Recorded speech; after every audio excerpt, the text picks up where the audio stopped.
Hello everybody, here we are today talking about Mark Stone, the news of his injury, the fact that he is out for the rest of the regular season, and his availability for the playoffs is kind of up in the air at the moment. So before we start talking about that, please make sure to subscribe if you're new to me or hockey, whatever the case may be.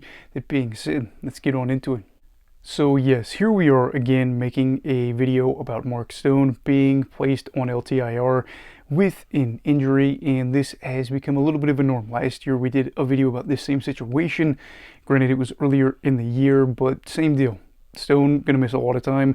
Doubtful for the playoffs. At the time when I made that video, I was actually rushing back from a Sonic where I was eating a pretzel and drinking a slushie because I know he wanted to do that video. And again, now with the situation with him being placed on LTIR again, you already are seeing a lot of people angered because of the fact that you have the whole ability to play with money when players are on LTIR. Now, I'm just going to go out there and tell you right away, him missing such a big chunk of last year was not just this big ploy by Vegas's front office, and I don't necessarily think that everybody thinks that, but I do think some people think, oh yeah, they're getting injured on purpose or they're injured in order to be well rested for the playoffs. I think it's more centered around the fact that teams are able to make moves when their players are on LTIR and can, have a little bit more available cap space.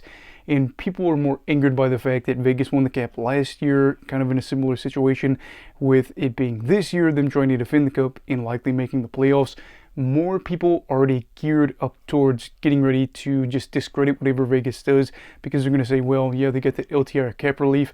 I'm not exactly sure how much they have to work with. I couldn't find a definitive answer online, but it is enough for me to know that multiple sites have already talked about potential trades that the Golden Knights could go out and do.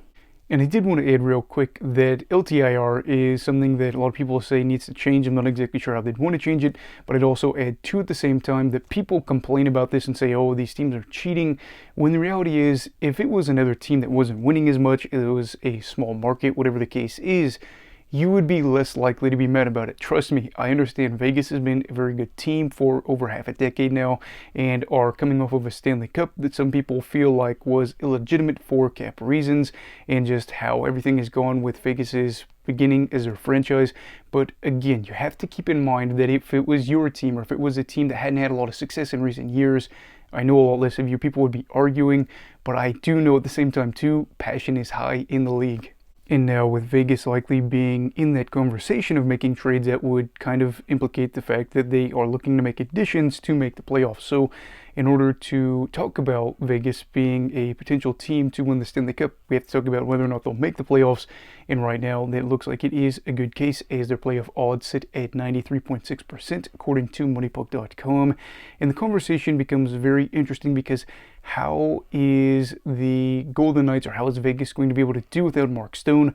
Last year we got a pretty good indicator of this as they went 23, 9, and 7 without him. And if you look at points percentage in that range where he didn't play, that was actually the fourth best mark over the full course of a season last season. Had they played at that pace, they were able to capture like over 50 points out of the possible nearly 80 points. And while you would really love to have Stone, it is good to know too that at the same time last season, they were able to survive without him. But I do think the conversation gets pushed a little bit more towards this season because it is a new season and things are a little bit different. Vegas is in a spot right now where it does look like they're going to make the playoffs, but it looks like at the same time too, it's going to be a little bit of a dogfight, if you will. You're looking at teams around them as they now sit second in the Pacific. And you understand that the Oilers and the Kings are both teams that are within striking distance. Edmonton is 1 point behind them. LA is, I believe, 3 points behind them at the moment. They've played less games than Vegas, and the Oilers have played 3 less games than Vegas. So there is a really good chance that in this time, Vegas could be moving from second to third in the division to potentially a wild card team, which they have never done before, if I'm remembering things correctly. I think every single year they had made the playoffs, it was top 3 in the division. Multiple times in that occasion, they were, the best team in the division, won the division title, or just the best team in the West, best team in the NHL. So yeah, and actually they weren't the best team in the NHL. I do want to add there, the year that they finished tied with points for Colorado was rewarded the President's Trophy. And there's that. But anyway, yes, circling back to the talk of the teams, it just really comes down to understanding you are probably safe But how easy do you want your path to be? Do you want to be the team that is kind of set for a rematch with Edmonton, which seems kind of likely? Or do you want to be a team that kind of slips down in the wild card where the conversation gets to, is our path more difficult?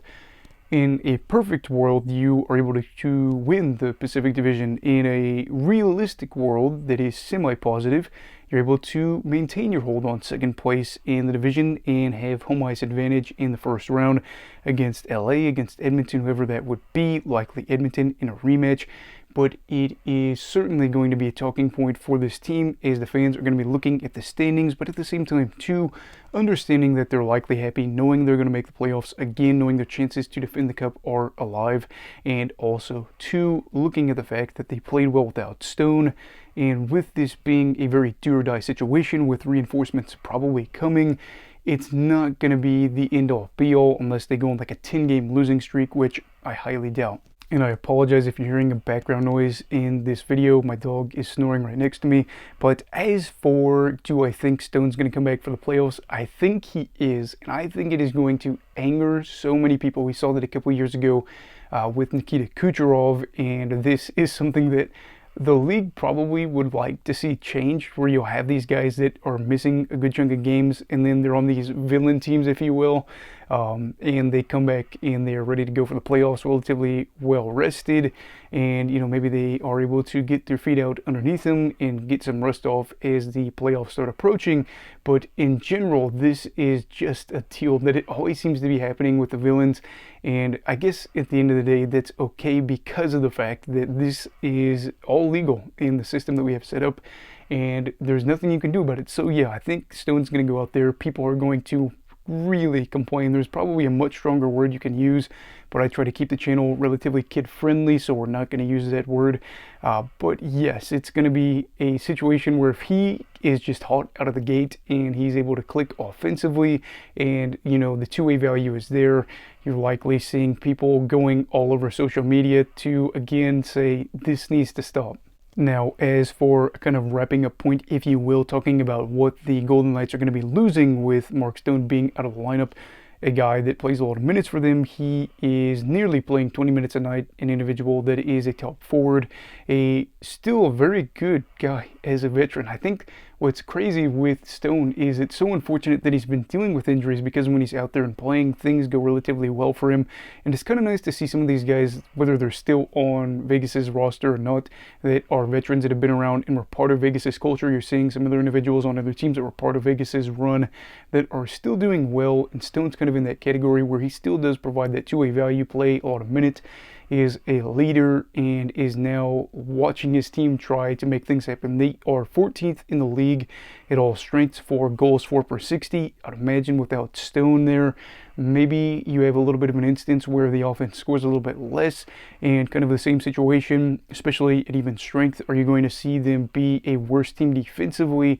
And I guess that's going to be fun too, to see whether the trade market they go out for an individual that is a good offensive player, a good defensive player, a forward that could be good two-way value, maybe not as much as Stone, but you are looking at this and saying, how do they kind of want to address this? How much firepower can they add? Again, I wish I could get a definitive answer on how much cap they have. There's different websites that have different numbers, so I really just don't want to go that route, but it does seem like they could get some big fish in that time. And then two, I do want to add one of my bigger concerns as well during this final stretch for Vegas over their final 22 games is Jack Eichel does seem to be set to return, but at the same time too, he hasn't come back just yet. So let's say that Eichel and Stone are out of the lineup and Eichel misses a good chunk of that time too. If they make the playoffs, that's good, because again, they probably will, but how good are things going to be going with how him, that being Eichel and Stone, are going into the playoffs kind of remains to be seen. But I guess for now we will see. What are your thoughts on Mark Stone, excuse me, being out? Do you think that the league is rigged?